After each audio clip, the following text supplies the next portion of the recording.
Lesson 6. The Mahatma's Mark Sheets.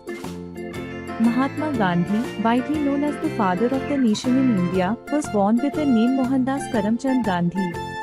Mahatma Gandhi, जो भारत में राष्ट्रपिता के रूप में प्रसिद्ध हैं, का जन्म मोहनदास करमचंद गांधी के नाम से हुआ था.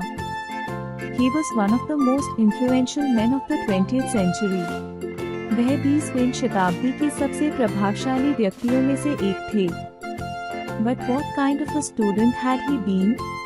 लेकिन वह किस प्रकार के विद्यार्थी थे? Our curiosity in this regard is understandable and the answers can be found in his own autobiography My Experiments with Truth and some carefully preserved records of one of the schools in which he studied. इस बारे में हमारी जिज्ञासा स्वाभाविक है और इसका उत्तर उनकी आत्मकथा सत्य के प्रयोग तथा उन स्कूलों के संजोए गए रिकॉर्ड में मिलता है जहां उन्होंने पढ़ाई की थी. Mohandas had changed many schools before the age of 10 but spent 7 years in a high school in Rajkot. Mohandas ने 10 साल की उम्र से पहले कई स्कूल बदले थे, लेकिन उन्होंने राजकोट के एक हाई स्कूल में 7 साल बिताए. He tells us that he was certainly not regarded as a dunce. वह बताते हैं कि उन्हें निश्चित रूप से मंदबुद्धि नहीं माना जाता था. His certificates of progress and character were never bad. उनकी प्रगति और चरित्र प्रमाण पत्र कभी भी खराब नहीं थे. He even won prizes at the end of the second standard and scholarships in classes 4 and 5 and yet he says, with characteristic modesty, that was only due to luck and not merit. उन्होंने दूसरी कक्षा के अंत में पुरस्कार जीते और चौथी तथा 5वीं कक्षा में छात्रवृत्ति भी प्राप्त की. फिर भी वे अपने विशेष विनम्रता के साथ कहते हैं कि यह केवल भाग्य की बात थी, योग्यता की नहीं. In the later years, however, his attendance became lax, a mere 110 days out of 238 in standard re, for example. हालांकि बाद के वर्षों में उनकी उपस्थिति शिथिल हो गई. उदाहरण के लिए, तीसरी कक्षा में उनकी उपस्थिति केवल 238 दिनों में से 110 दिन थी. His marks in the annual examinations normally average between 45% and 55%. वार्षिक परीक्षाओं में उनके अंक सामान्यतः 45% से 55% के बीच रहे. He was even made to repeat a year, partially due to poor attendance because he had to attend to his sick father and his newly wedded wife. उन्हें एक वर्ष दोहराने के लिए भी कहा गया, आंशिक रूप से उनकी कम उपस्थिति के कारण, क्योंकि उन्हें अपने बीमार पिता और अपनी नवविवाहित पत्नी की देखभाल करनी पड़ती थी. He then became a serious student and got an overall score of 66.5%. इसके बाद वे एक गंभीर छात्र बन गए और उन्होंने कुल 66.5% अंक प्राप्त किए. He could no longer be called a mediocre student. अब उन्हें औसत छात्र नहीं कहा जा सकता था. The matriculation exam saw him secure the 404th rank out of 799 successful candidates. Matric की परीक्षा में उन्होंने 799 सफल उम्मीदवारों में 404 दिन रैंक प्राप्त की. His worksheet read, उनकी अंक तालिका इस प्रकार थी: English 89/200, Gujarati 45.5/100, mathematics 59/175, general knowledge 54/150. So much for his academic records. But did he cope equally well with all the subjects he had to study? इतना तो हुआ उनके अकादमिक रिकॉर्ड का, लेकिन क्या वे उन सभी विषयों में समान रूप से सफल रहे जिन्हें उन्हें पढ़ना था? In his own words, English became the medium of instruction in most subjects from the 4th standard. I found myself completely at sea.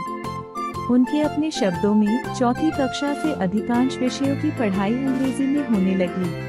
मैं खुद को पूरी तरह असमंजस में पाया. Geometry was a new subject in which I was not particularly strong, and the English medium made it still more difficult for me.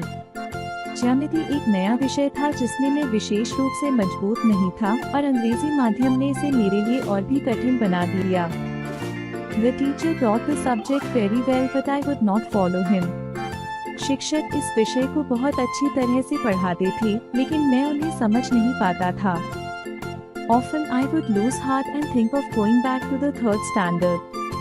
अक्सर मेरा मन टूट जाता और मैं तीसरी कक्षा में वापस जाने के बारे में सोचता. When, however, with much effort I reached the 13th proposition of Euclid, the utter simplicity of the subject was suddenly revealed to me. हालांकि जब मैंने कड़ी मेहनत करके यूक्लिड के 13वें प्रमेय तक पहुंचा, तो अचानक मुझे इस विषय की पूर्ण सरलता का अनुभव हुआ। A subject which only required a pure and simple use of one's reasoning powers could not be difficult. एक विषय जो केवल तर्क शक्ति के सीधे और सरल प्रयोग की मांग करता था, वह कठिन नहीं हो सकता था। Ever since that time geometry there was nothing to memorize, whereas in Sanskrit, I thought everything had to be learned by heart. तब से मुझे ज्यामिति में कुछ भी याद करने की आवश्यकता नहीं लगी, जबकि संस्कृत में मुझे लगता था कि सब कुछ कंठस्थ करना पड़ता है। With the frail but agile Mohandas enjoy physical education and sports? क्या कमजोर लेकिन फुर्तीले मोहनदास को शारीरिक शिक्षा और खेल पसंद थे? In the higher classes, the headmaster of his school had made gymnastics and cricket compulsory for the boys, but he disliked both. उच्च कक्षाओं में उनके स्कूल के प्रधानाचार्य ने लड़कों के लिए जिम्नास्टिक और क्रिकेट को अनिवार्य कर दिया था, लेकिन उन्हें दोनों ही पसंद नहीं थे। He never took part in any exercise, cricket or football before they were made compulsory.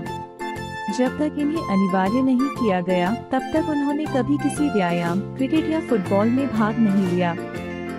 My silliness, he says, was one of the reasons for this aloofness, which I now see was wrong. Apostrophe. मेरी मूर्खता वे कहते हैं, इस उदासीनता के पीछे एक कारण थी, जिसे अब मैं गलत मानता हूँ। I then had the false notion that gymnastics had nothing to do with education. तब मुझे ये गलतफहमी थी कि जिम्नास्टिक का शिक्षा से कोई संबंध नहीं है। Today I know that physical training should have as much place in the curriculum as mental training. Apostrophe. आज मुझे पता है कि शारीरिक प्रशिक्षण को मानसिक प्रशिक्षण के समान ही पाठ्यक्रम में स्थान मिलना चाहिए। Another regret that Mohandas felt in later years was about the neglect of handwriting. बाद के वर्षों में मोहनदास को एक और पछतावा हुआ, और वह था उनकी लिखावट की उपेक्षा। Even until his days in England, he had paid little attention to his handwriting. यहाँ तक कि इंग्लैंड में अपने दिनों तक उन्होंने अपनी लिखावट पर बहुत कम ध्यान दिया था। But later when he was educated there, he repented of his neglect. लेकिन बाद में जब उन्होंने वहाँ शिक्षा प्राप्त की, तो उन्होंने अपनी इस उपेक्षा पर पछतावा किया। To quote him, I saw that bad handwriting should be regarded as a sign of an imperfect education. मैंने देखा कि खराब लिखावट को अपूर्ण शिक्षा का संकेत माना जाना चाहिए। I tried later to improve mine, but it was too late. मैंने बाद में अपनी लिखावट सुधारने की कोशिश की, लेकिन तब तक बहुत देर हो चुकी थी। I could never repair the neglect of my youth. मैं अपनी युवावस्था की इस उपेक्षा की भरपाई कभी नहीं कर सका। Let every young man and woman be warned by my example and understand that good handwriting is a necessary part of education. Apostrophe. हर युवा लड़के और लड़की को मेरे उदाहरण से सीख लेनी चाहिए और समझना चाहिए कि अच्छी लिखावट शिक्षा का एक आवश्यक हिस्सा है।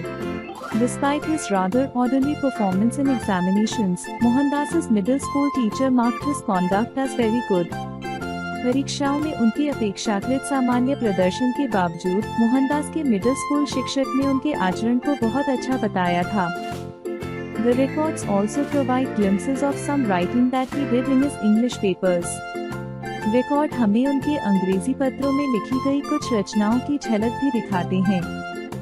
Perhaps an essay that he wrote in about 40 lines on the advantages of a cheerful disposition encouraged him to become that rare politician who was never known to have lost his temper. संभवतः उन्होंने लगभग 40 पंक्तियों में प्रसन्नचित्त स्वभाव के लाभ पर एक निबंध लिखा था, जिसने उन्हें उस दुर्लभ राजनेता के रूप में विकसित किया जो कभी अपना आपा खोने के लिए नहीं जाना गया।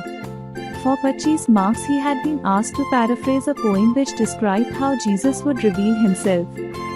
25 अंकों के लिए उनसे एक कविता का भावार्थ लिखने को कहा गया था, जिसमें यह वर्णित था कि यीशु स्वयं को कैसे प्रकट करेंगे। Only to the poor peasant, not to the rich man whose chariots went whirling past. केवल गरीब किसान के लिए, न कि उस अमीर व्यक्ति के लिए जिसकी रथें गड़गड़ाते हुए आगे बढ़ गईं। Might not this exercise have stroked an early awareness of exploitation and injustice? क्या इस अभ्यास ने शोषण और अन्याय के प्रति उनकी प्रारंभिक जागरूकता को नहीं उभारा होगा? Such are the records relating to a student who later exerted an influence on countless Indians and turned orderly teachers, lawyers, clerks, and the like into nationalists with heroism and a spirit of self-sacrifice. ऐसे ही record उस छात्र से संबंधित हैं, जिसने बाद में असंख्य भारतीयों पर प्रभाव डाला और साधारण शिक्षकों, वकीलों, क्लर्कों आदि को वीरता और आत्म बलिदान की भावना से भरपूर राष्ट्रवादी बना दिया। It has been said that Mahatma Gandhi could fashion heroes out of common clay. यह कहा गया है कि महात्मा गांधी साधारण व्यक्तियों को नायक बना सकते थे। This first and undoubtedly his most successful experiment was with himself. उनका पहला और निस्संदेह सबसे सफल प्रयोग उनके स्वयं के साथ था।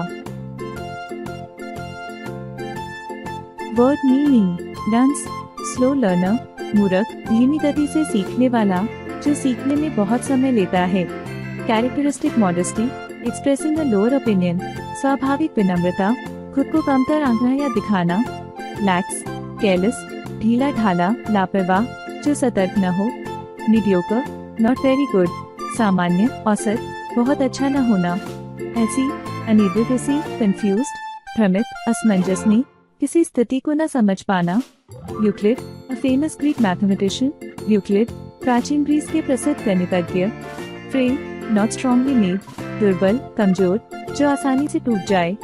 एजाइल, एक्टिव, चुस्त, फुर्तीला, जो तेजी से गति करे। Aloofness, keeping a distance from people, उदासीनता, अलगाव, दूसरों से दूरी बनाए रखना। Disposition, natural qualities of a person's character, स्वभाव, प्रकृति, किसी व्यक्ति का स्वाभाविक गुण।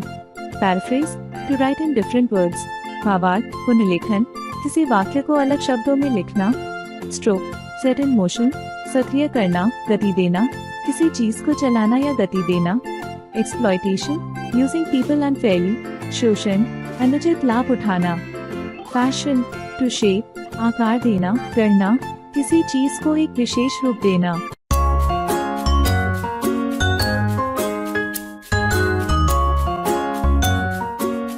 Like, share and subscribe.